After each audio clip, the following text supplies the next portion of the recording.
Welcome to English Craft. আমি যদি পাখি হতাম, আমি যদি আকাশে উঠতে পারতাম, তো এই ধরনের আকাঙ্ক্ষা, ইচ্ছা মানে কল্পনা আমরা প্রায়ই করে থাকি, হয়তোবা স্বপ্নে, হয়তোবা বাস্তবে। তো আসলে এই ধরনের বাক্যগুলো আমরা কিভাবে ইংরেজি করব, আজকে তোমাদের সাথে এটা খুব সুন্দরভাবে ক্লিয়ার করব। এখানে দুইটা রোল আছে।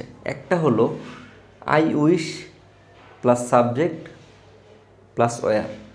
যেই কোনো সাবজেক্টই হোক এখানে ওয়্যার নিয়ে আসতে হবে, যেহেতু এখানে ওয়্যার আছে।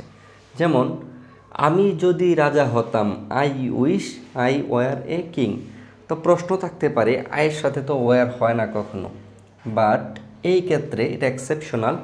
যদি অসম্ভব বা কোনো কল্পনা টাইপের কোনো কথা থাকে, এক্সক্লেমেটরি চিহ্ন থাকে, তাহলে আই উইশ আয়ের সাথে সবসময় ওয়্যার হবে, হি থাকলে ওয়্যার হবে। আশা করি বিষয়টা বুঝতে পেরেছ।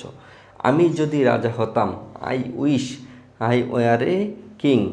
তাহলে আমি যদি পাখি হতাম, তুমি দেখো তুমি কি কখনো পাখি হতে পারবা? সম্ভব না।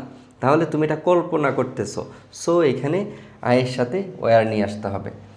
তাহলে আমি যদি পাখি হতাম, I wish I were a bird পারতো।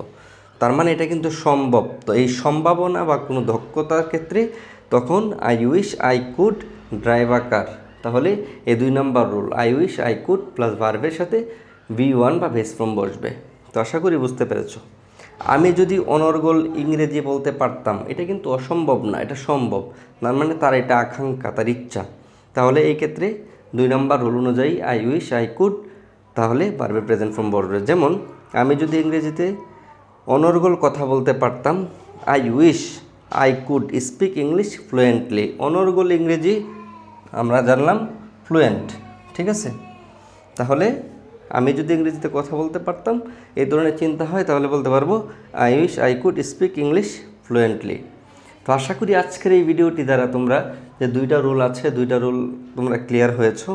এবং আমাদের পরবর্তী ভিডিও দেখার জন্য ইংলিশ ক্রাফটে চোখ রাখো। আসসালামু আলাইকুম রহমতুল্লাহ।